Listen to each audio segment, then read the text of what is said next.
Welcome back or welcome to my channel. I am Abdela with Philip, and this is Ask Abdela, where I answer the question you ask me on YouTube or on Instagram.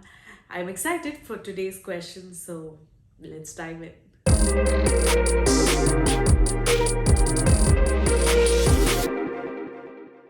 First question is, what makes you angry? So I don't get really angry very quickly. I'm glad I'm doing that way. I could be upset or sad, but anger is an emotion that doesn't come very fast to me. But there can be things that can agitate it.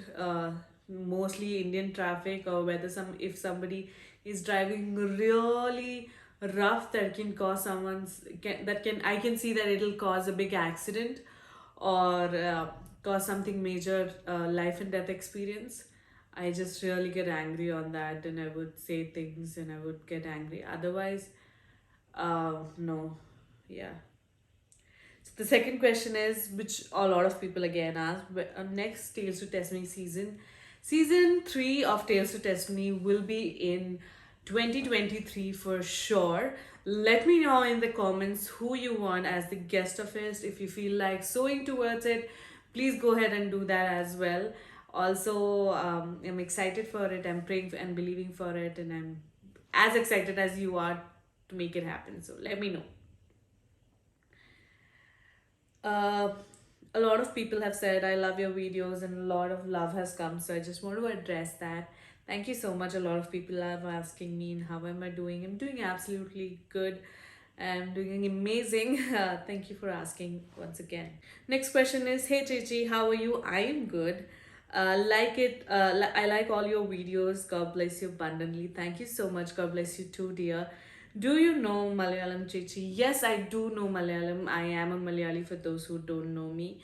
I was born and brought up in north of India, but I am basically a Malayali because Malayali parents. I know how to speak Malayalam for sure, but I don't know how to read and write. So there you go. A lot of you, again, this is a common question, have asked for home tour, the please. So I live in a 1 BHK. Okay, it's nothing much to show. I don't mind showing it, but let me know again in the comments if you would be interested in seeing this house, which I have. Though it's 1 BHK, I've built it with a lot of love with Jesus.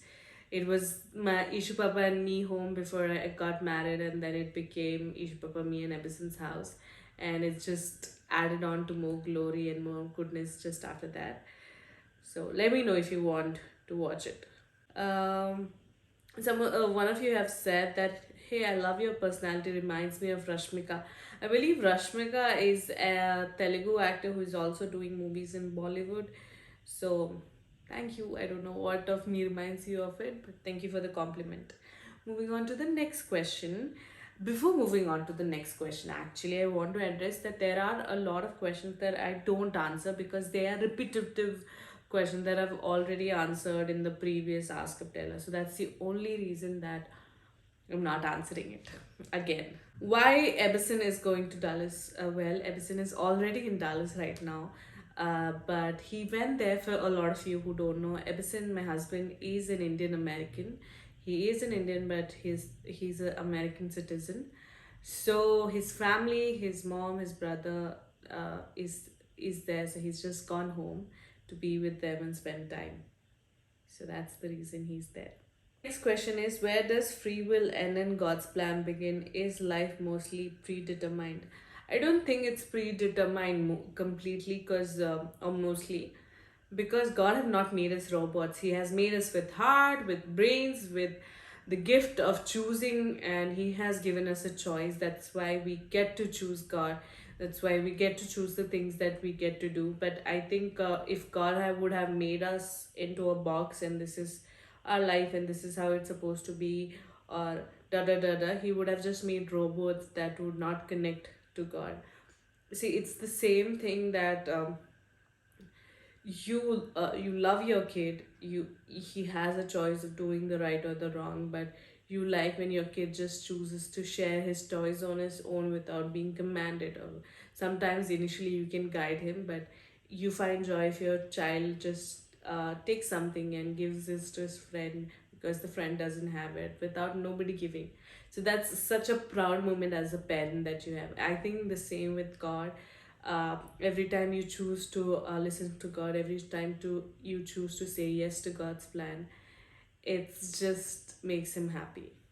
Next question is, when will Ebison be back to India? He's coming back on the 9th of October. So that's when he's coming back. I miss you, husband, if you're watching this.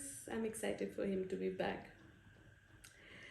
What do you both do with the white roses later? I've been thinking this a lot. So, a lot of you who don't know, that my husband always gets me white roses. He started with the first time, and then whenever he gets me, he only gets me white roses because white is my favorite color.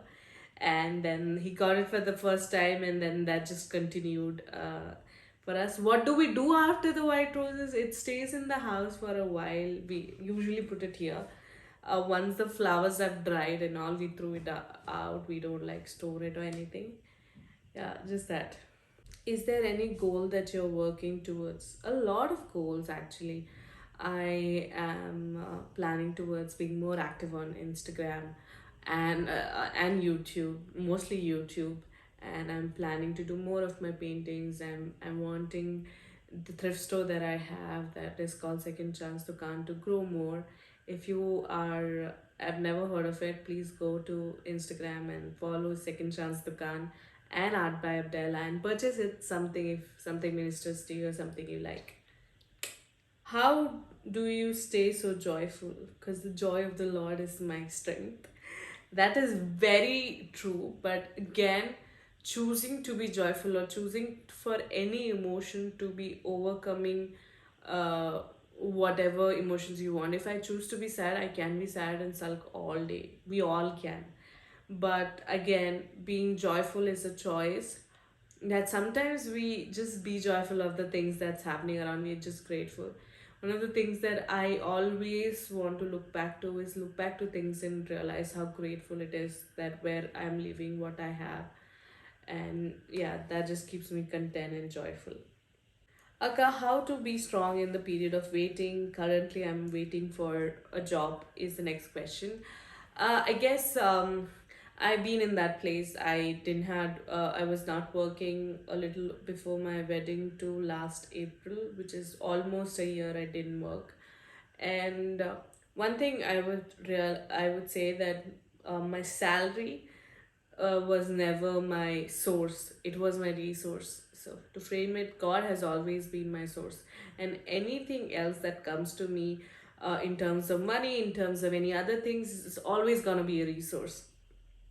That's something that our pastor taught us in church, that God is your source and everything else that's flowing towards you is the resource. So just know that in the waiting, that you are not dependent on a job, or you are not written by somebody. Writes your story, God intends your future, and you will in God's time have a job that you would be grateful for, and it will be worth the wait. And I pray it comes your way super soon. Next question is, short story September going great. To continue, Akka, we are waiting for more. It's gonna be coming to an end, but I'm so proud of myself for doing that. A short story September is a shorts video that every single day of September I put it up on my YouTube, and a lot of you have been watching it, and I'm very grateful for that. So thank you for doing that. Uh, how to handle misunderstanding is the next question. I would just say that communication is the key to any sort of misunderstanding. If you care for the other person, take time, even if it's a hard conversation, take time to have that conversation with them, because it's always worthwhile than just losing that person on something that wouldn't be that major. So just always choose to communicate, and heal out of it. Will your mother-in-law come and stay with you guys, and when are you going to Dallas? Uh, will mummy come and stay for a while? Maybe yes. She might come to visit us, but I don't think she will move to India, because she have lived most of her life and lived in US, so I don't think, and I don't want her to come or move to India. If that's something she wants, then that's another story. But I don't want her to come and move to India because she have well settled in Dallas. That's her home now. So I would want her to be here. Yes, I would want her to visit. And when I going to Dallas is again when God lets me go, and whenever God's plan is towards me going there, I will be there super soon. Maybe next year. Let's see. The next question is, tell us one thing that you didn't like about Everson. Um, I think when I got to know him first, only thing that I didn't like about Epison that he was not an Indian citizen, and I felt like someday or the other I might have to go to US, which I was never a big fan of. But then God called Epison for India, so we are here as of now. So I'm glad. But I, whoever have come across, okay, a lot of people, not everybody, but a lot of people have always thrown me, hey, your husband is an American citizen, what you're doing here? You should just move to US and all. I'm like, no, like, and then they would say that people get married to US citizen to move to US and have a better life. I'm like, I'm having a really good life here also, and that should be the last reason you're marrying somebody just because they're citizen of another country. Please, if you are thinking of that, please, I'm telling you, it's not worth it. That should be the last reason. And I never married for my husband's passport. I married him for the person who he was. I married him because I saw Jesus in him. And I've never been very fascinated with US and living in US or UK or UAE, like maybe other Indians as much as other Indians. But now I think if I only want to go to Dallas, or if I only want to go to US, my only reason would be that I would want and go spend time with mom, and be there for her. I meet her, just spend some time with her. But like my brother-in-law is there too, but I met him during our engagement. And but I would, and there are friends and other relatives and all, but I think nothing tops the list than me wanting to just go meet mummy. That's the only reason I would want to go to US. Whether be US, whether be any other country, it would be the same. The only reason I would want to go is mom. So that's the only thing that I didn't like about my husband. But now I'm growing to be okay with it, and I like that. Okay, we are on our last question. We're doing good. That is also again about my husband. Shalom Akka. Shalom. आप अपने phone में आपके husband का क्या नाम save किए हो? Just wanted to know. Akka. So, when before my husband was my fiance, I had saved his name as would be fiance. When we got engaged on 11th of November 2020, I saved his name as fiance. And on 26th of May 2021, when we got married, I changed that, like not on that day, maybe the next day. I changed it from fiance to husband, and that's how it's gonna remain for the rest of our life. So my husband's name on my phone is as husband. So that's about it. We are done with all the questions. I just want to take this time to thank you. I know this month's Ask Abdela is almost coming at the end of it, but thank you for sending in all the questions, for all the love. If you have any questions for me, put it in the comments down below with the hashtag Ask Abdela, or you can follow me on Instagram and put the question there when I ask it. And that's about it. Thank you once again for watching this video. Have a great evening, morning, whenever you're watching this video. God bless you. I love you. See you at the next video. Bye.